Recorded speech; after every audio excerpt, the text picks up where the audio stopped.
Thanks for checking out my video. If you want to learn more from me, I have a lot of classes on Udemy. You can find the links to a lot of those in the description. Alrighty, hopefully the audio on this one is good because I've been playing around with my microphone and whatnot. But what I wanted to talk about today, if I could just go to my notes for a second, is so a lot of times in Magick, especially if you read a lot of Wiccan books, if you want to start that basic with stuff, there's ideas of the greater and lesser mysteries. And, you think mysteries, well, what is that? What are those? And, how can I figure these out? Why are they mysteries? Why are they secrets? How can I figure them out? Who can teach me? What books do I have to read? And of course, these were all things that I was thinking about way back in like 2007, 2008, when I first started getting into like hardcore diving into how to understand and practice magic and witchcraft and what have you. If you want to go more into that kind of stuff with my history, which I won't entirely go into here, I have my experiences with magic. There's 2 videos on that, and they go more into like how I got into this stuff. But so we're talking greater and lesser mysteries. So you can put them in 2 different categories, and it's not so much of that they're like secrets, like in a secret society or something like that, given that they're mysteries, but they're more mysterious mainly because I can't entirely explain it to you in the same way that, like, I can't entirely explain to you what an apple tastes like. If I was to describe the taste of an apple and you were to describe the taste of an apple, we would both be describing the same thing, but those descriptions and how it tastes and feels and all that good stuff is more subjective. And I guess that's kind of what I'm getting at here. The greater and lesser mysteries are more subjective in experience than they are objective in fact. So like math is all about facts. Math doesn't care about your feelings, I guess you could say. If you want to say 2 + 2 = 5, you're wrong and that's it. But so lesser mysteries are more like skill based from my research and my understanding and my experience, right? So we're talking about the different things that a lot of people learn from a lot of magic books that are more Magic 101 stuff.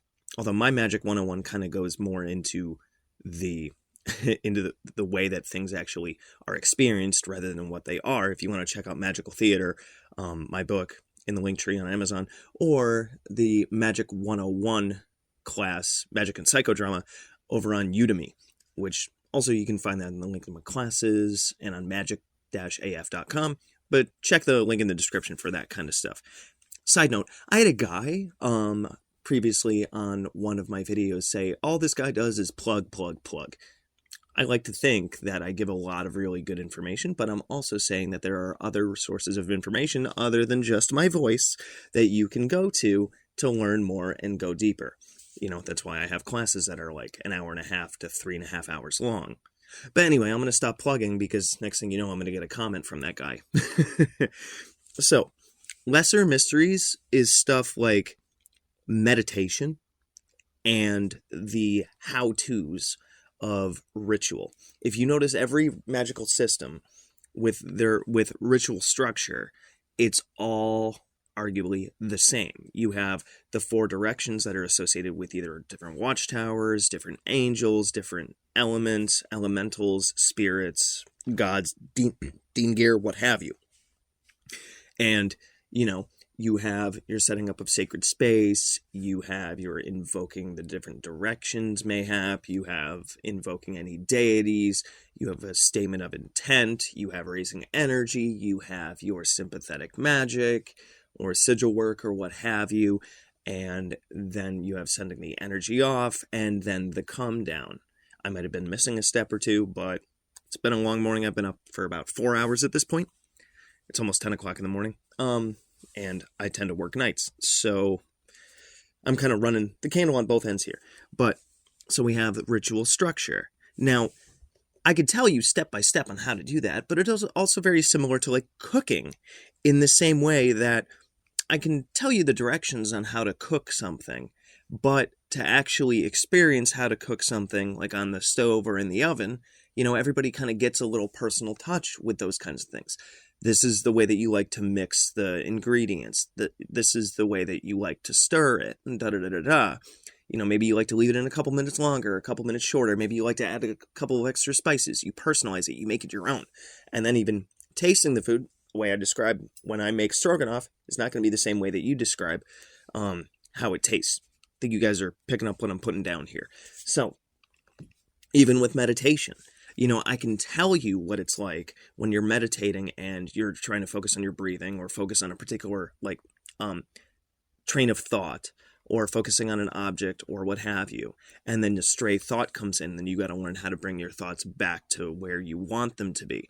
And I can describe that for you in a step-by-step thing, but experiencing that and experiencing what it's like to have that absolute laser focus, is something that you can only experience.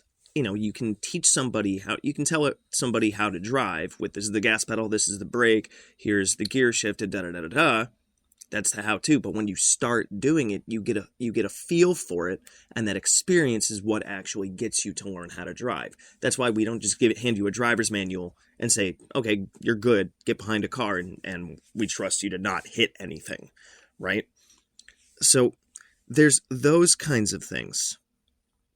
And then you go into the greater mysteries. So we're talking about gnosis, when you feel that connection with everything around you or the energies around you.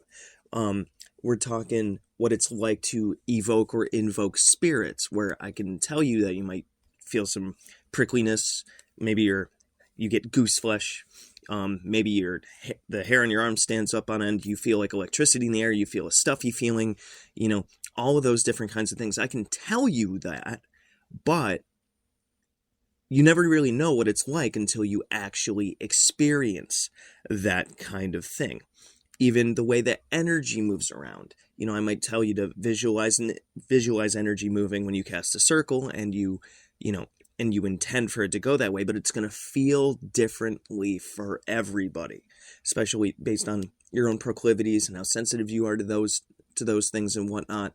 My lady is not visual. She's not a visual thinker. So to her, she does with intention and feeling with stuff. I'm huge on visualization.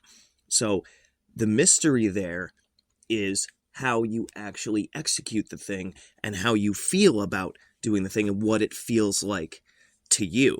So lesser mysteries are more step by step, and greater mysteries are more or less experienced by each individual person, So as far as these things go, when it comes to learning about these lesser and greater mysteries, there's two different important things to do. One is to read. The more that you read, the more experience that you're going to learn from other people with how to meditate, how to move energy, how to invoke spirits, how to evoke spirits, how to work with sigils, how to activate a sigil even. Even sigil activation feels way different to everybody, and that's one of those mysteries too. Some people feel things, some people see things, sometimes it's a mixture of both that kind of stuff.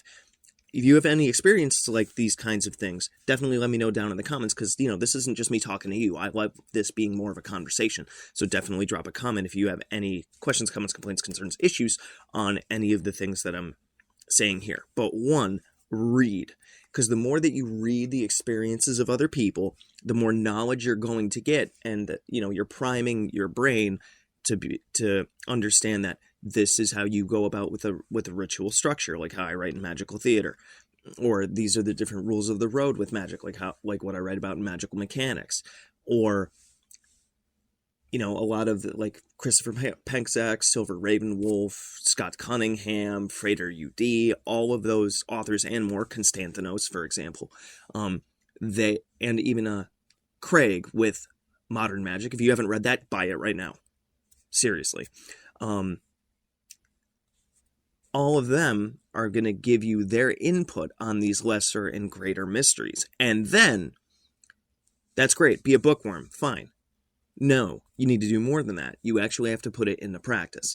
You're never going to understand either the lesser or greater mysteries if you don't actually work magic. There's plenty of people that are bookworms and they do nothing other than like, hey, I'm pagan or whatever, and that's what you believe. But I'd like to argue that this kind of spiritual practice is literally something you have to put into practice. So rituals, visualizations, journeying, meditation, doing spell work, contacting and working with spirits, doing sympathetic magic, all of those things is what is going to unveil or unlock those mysteries for you, where you're going to be able to say, this is what it's like to work with the spirit. This is what being inside a protective circle is like. This is what journeying is like. This is what astral projection is like. This is what, any of those different things are. And then once you have the understanding of what they are like to you, then that's kind of the unveiling of the mystery. It's not a mystery anymore to know how to work with these modalities and these energies, because you have figured out how to make it work for you. In the same way that the way I drive a car is way different from the way that someone else drives a car. So other people are more heavy on the gas. Other people take turns better than I do. Other people are heavier on the brake. The way that I drive a car is different from the way that somebody else drives a car. So it's unveiling the mystery of how to drive a car, for lack of a better term.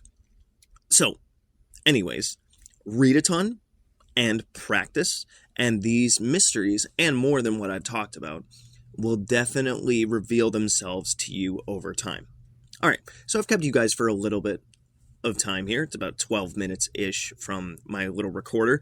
Definitely let me know if you guys like what I had to say here. Subscribe if you haven't, and definitely drop a comment about what I've talked about, or if you want me to make a video on a particular question that you might have, or a type of knowledge that you might want me to speak about, definitely let me know down in the comments. I'll see you next time. Good hunting.